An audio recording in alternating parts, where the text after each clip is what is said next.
Thank you again for taking the time out to watch our videos here at National Gear.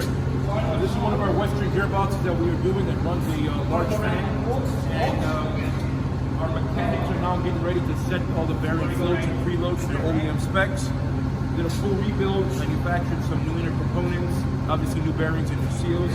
As you can see, one of the other ones here was just completed. All bearing floats and preloads came out fantastic.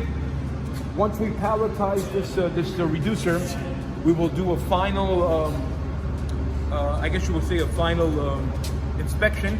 And due to COVID-19, we actually run a ultraviolet light briefly on top of the box before shipping and packaging, just to assure that we would decontaminate anything that might be infected.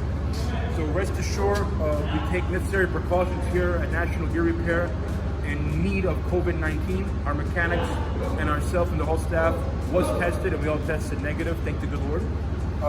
So again, do not forget to like, share, and subscribe. And thank you again for taking the time out to watch our videos. Free pickup, free delivery, and free quotes nationwide. All work guaranteed for 24 months. Thank you.